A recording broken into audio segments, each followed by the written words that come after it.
जय श्री राम दोस्तों। रात के 2 बजे थे। शहर के पुराने सिटी अस्पताल की चौथी मंजिल पर सन्नाटा इस कदर था कि ईसीजी मशीन की आवाज भी किसी सिसकारी जैसी लग रही थी। और बाहर तूफान गूंज रहा था। बिजली बार बार जा रही थी। और उसी अंधेरे में वार्ड नंबर 47 के अंदर किसी ने फुसफुसा कर कहा, डॉक्टर वापस आओ, मेरा इलाज पूरा नहीं हुआ। लेकिन उस वार्ड में कोई मरीज नहीं था, क्योंकि वार्ड नंबर 47 पिछले 12 साल से बंद था। क्योंकि वहां एक मरीज की मौत नहीं, हत्या हुई थी। और आज रात उस मरीज की परछाई फिर जाग गई थी। दोस्तों, आज की ये कहानी है 30 वर्षीय डॉक्टर आदित्य मेहरा की, जो शहर के सबसे होनहार, तेज लेकिन थोड़ा अकेले रहने वाले डॉक्टर थे। पोस्टिंग मिली थी city hospital, night shift emergency incharge. एक ऐसा हॉस्पिटल जिसे शहर वाले अब भूतिया हॉस्पिटल कहते थे, क्योंकि पिछले 6 महीनों में 3 डॉक्टर और 5 नर्स नाइट ड्यूटी छोड़कर भाग चुकी थी। और हर कोई एक ही बात कहता था, रात के बाद वार्ड नंबर 47 में कोई मरीज घूमता है, लेकिन वो हॉस्पिटल की लिफ्ट में नहीं होता। आदित्य इन बातों पर भरोसा नहीं करता था, लेकिन उसकी पहली ही रात उसकी जिंदगी हमेशा के लिए बदलने वाली थी। रात के 12:45 हुआ था। एक नर्स घबराते हुए आदित्य के पास आई और बोला, सर, आईसीयू के बाहर कोई है और वो कह रहा है कि आपको देखना है। आदित्य ने बाहर निकला। गैलरी खाली था, लेकिन जमीन पर गीले पैरों के निशान थे, जैसे कोई अभी अभी सब गाड़ी से उतरा हो। नर्स कांपते हुए बोली, सर, उसने कहा था डॉक्टर आदित्य, मेरा इलाज अधूरा है, मुझे दर्द हो रहा है। आदित्य चौंक गया और पूछा, कौन था वो? नर्स ने बोला, सर, चेहरा साफ नहीं दिख रहा था, लेकिन उसकी पेशेंट आईडी 1137 थी। लेकिन आदित्य जानता था, आईडी 1137 का पेशेंट 12 साल पहले मर चुका था। अब रात के 1:22 हो चुका था। अचानक बिजली गुल हो गई और आपातकालीन लाइट जल गई। आदित्य वार्ड राउंड लेने निकला। जैसे ही वो वार्ड नंबर 47 के पास पहुंचा, दरवाजा अपने आप धीरे धीरे खुल गया। अंदर अंधेरा, टूटी हुई बेड्स और जले हुए नोट्स पड़े थे, और बीच में एक स्ट्रेचर हिल रहा था। आदित्य ने टॉर्च मारी। उस पर कोई नहीं था, लेकिन स्ट्रेचर के कोने पर खून से लिखा था, डॉक्टर, मेरा ऑपरेशन पूरा करो, मैं इंतजार कर रहा हूं। अचानक पीछे से एक दर्द भरी चीख आई, आदित्य।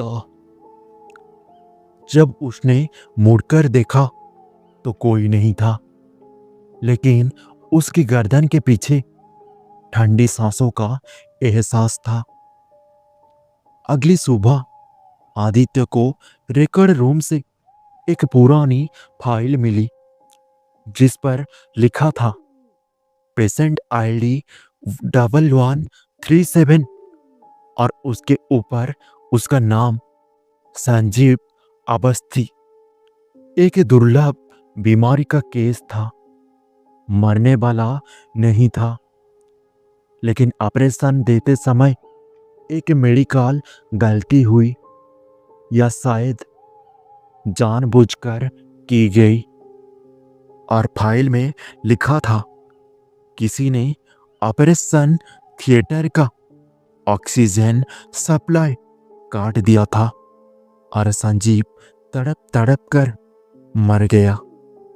कहा जाता है उसकी मौत के बाद चौथी मंजिल पर हर रात अजीब चीजें देखी गई। सब कहते थे संजीव अपनी आखिरी रात की तलाश में भटकता है और वो अपना अधूरा इलाज पूरा करवाना चाहता है। लेकिन एक लाइन सबसे डरावनी थी, उसकी आत्मा जिस डॉक्टर को चुन लेता है उसे छोड़ती नहीं।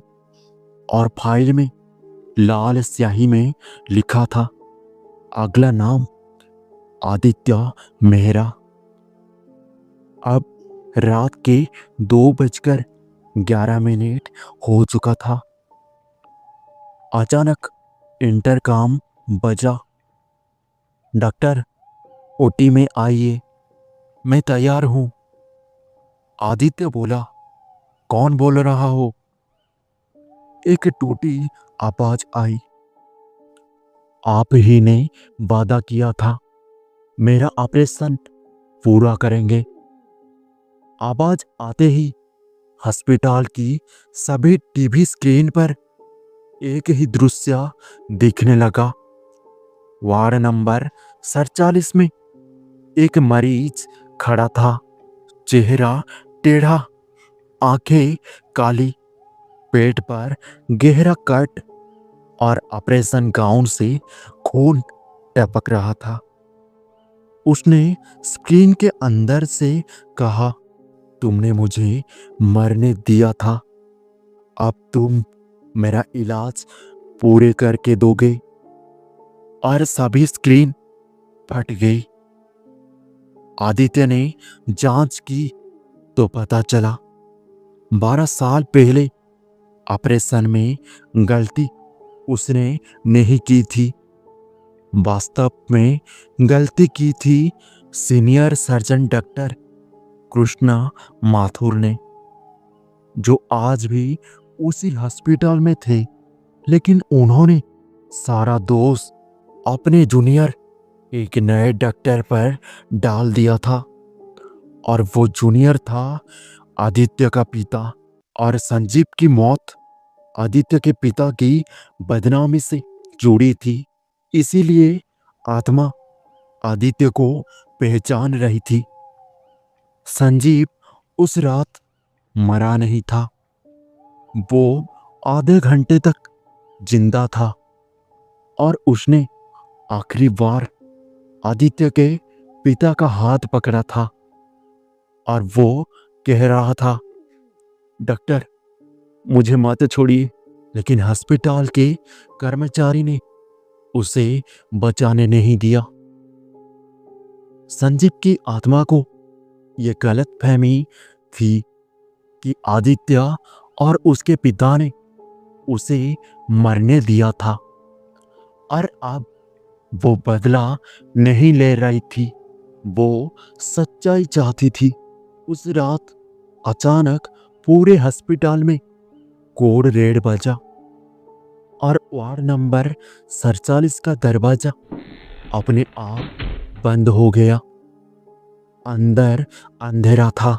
आदित्य दरवाजा खोलना चाहता था, पर कमरा खुद उसे अंदर खींचने लगा, और अंदर वही मरीज संजीव खड़ा था, चेहरा फटा हुआ, छाती में टांके टूटे हुए, और वो भारी आवाज में बोला, डॉक्टर, मेरे ऑपरेशन का आखिरी मिनट पूरा करो।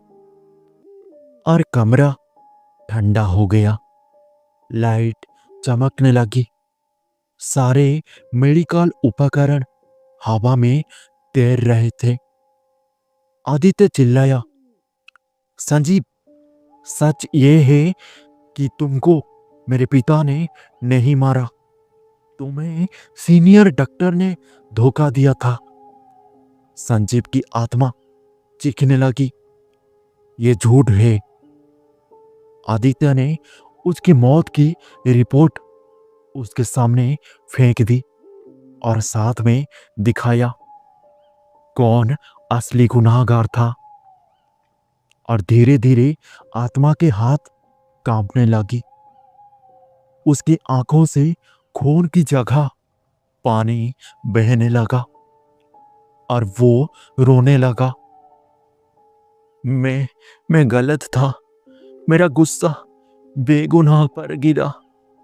और पूरा कमरा शांत हो गया। संजीव की आत्मा बोली, डॉक्टर, तुम्हारा गुनाह नहीं, लेकिन तुम्हारी जिम्मेदारी है। और हवा में घुल गई। लेकिन जाते जाते उसने एक लाइन कही, इलाज खत्म हुआ, पर अस्पताल में दर्द अभी भी बाकी है। अगली सुबह अस्पताल सामान्य था। वार्ड नंबर 47 को आधिकारिक रूप से खोल दिया गया और कई साल बाद सब कुछ शांत लग रहा था। लेकिन उसी रात आदित्य के क्याबिन की खिड़की पर किसी ने दस्तक दी। जब उसने खिड़की खोला तो कोई नहीं था, लेकिन नीचे एक मेडिकल रिपोर्ट पड़ी थी, पेशेंट आईडी 1140, अधूरा इलाज। और पीछे किसी की धीमी आवाज आई, डॉक्टर, अस्पताल दर्द नहीं भूलता।